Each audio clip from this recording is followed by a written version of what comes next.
In this video, we are going to be talking about a huge buzzword in the Counter-Strike community, which you heard yourself a lot of times if you're serious about improving. Confidence is probably the most overlooked skill in CS2, as it is kind of a hard concept to grasp. You cannot quantify it, you cannot train it, it seemingly comes and goes randomly, and there is no way how to get more of it. Or is there? Let's find out by taking baby steps. So what is confidence? Basically, it is an estimation of our own abilities. This estimation happens in your head, and emotions affect this estimation a lot, to the point where you feel super confident, but you can't perform too well. This is called overconfidence, and it can be frustrating. On the other hand, you don't believe in yourself, you play scared even though you have skills to be much better, and this leads to underconfidence. And it can be frustrating too. This leads to one outcome this video will aim for. We need to estimate our abilities correctly in order to have just the right amount of confidence to perform at our absolute best. You might be asking, why is it so hard to kind of guess our own skill correctly? And the answer is the so-called Dunning-Kruger effect, in which unskilled players live in the illusion that they are superior, mistakenly rating their skill much higher than average. The study shows that this bias happens because of an inability of these players to recognize their own mistakes or weaknesses. But wait, what is this part of the graph? The better I am, the lower confidence I have? Well, yes, technically. This goes the other way too. Actually, skilled players often have low confidence because you all of a sudden are hyper aware of your mistakes, which are not even costing you rounds, but you still notice them as you make them.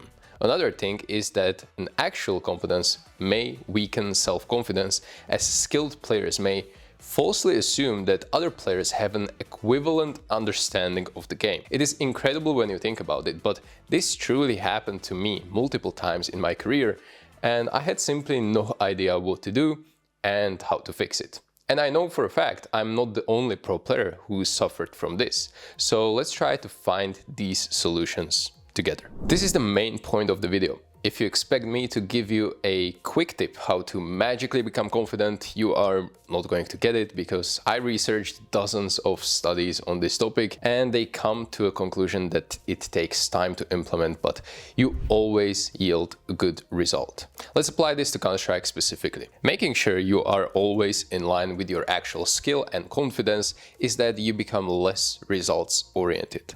A lot of you watching this video struggle with confidence issues because of the lack of reliable metric that you can evaluate yourself on day-to-day basis. I bet you play 5 games a day, and if you win all of them, you will think you did well. You are happy, confident, in a good mood. But the reality might be that you did a lot of mistakes. You played poorly on 3 maps of those 5, you won 2 of them in overtime, which could have gone either way. At the end of the day, you got 5 wins, but it was actually very close to being maybe 5 losses in a row. Imagine if the situation was flipped. Imagine how tilted, annoyed, and demoralized you would be if you lose all of them. You see the difference, and this is because you're paying too much attention to the outcome of the game instead of whether you did well or poorly in those games. This is where misalignment becomes visible. You might play a good match for 20 rounds, but in crucial one-on-one, you whiff a spray completely and you lose the game. A lot of you will forget those 20 solid rounds in a blink of an eye, and that whiffed spray will stay in your head all day, making you slightly more underconfident for the next game. The main tool to become less result-oriented is, obviously, become progress-oriented. But how to really do this? Well, it starts with having a clear goal in your practice. Again, I will try to specifically give CS-related examples, but you can tweak it your way to pretty much any area of your life. Before I give tips for individuals, here are 2 examples for team environment. Let's say your team sucks dealing with anti-ecos and force buys.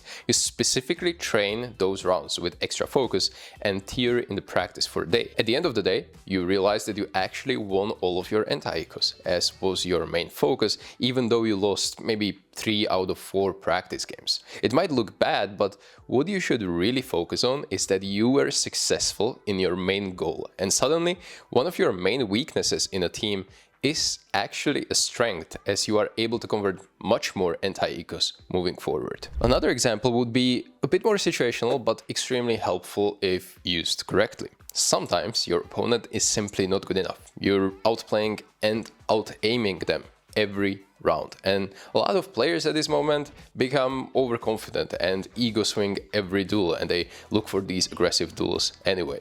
This is again the wrong approach. Next time you experience this, try switching into more productive approach, so to speak, and give yourself a rule or a handicap that, for example, you're not allowed to buy AK anymore, even if you have enough money. You literally have to win rounds with Galils instead. It will become a challenge, you will require a good team play and communication, and in return, you're also working on your force buys, where Galils are an extremely underrated purchase. Individual tips are for those who mainly play Faceit, and I know how hard it is to set goals in solo queue, but it's not impossible.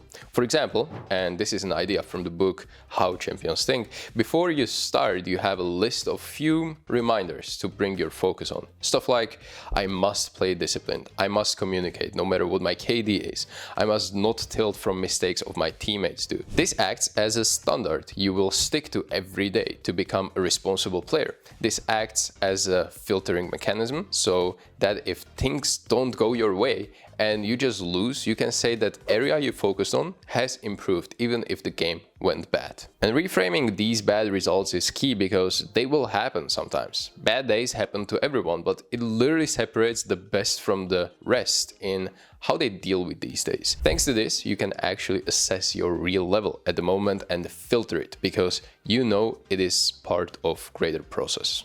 So being overconfident is essentially being blind to your own weakness.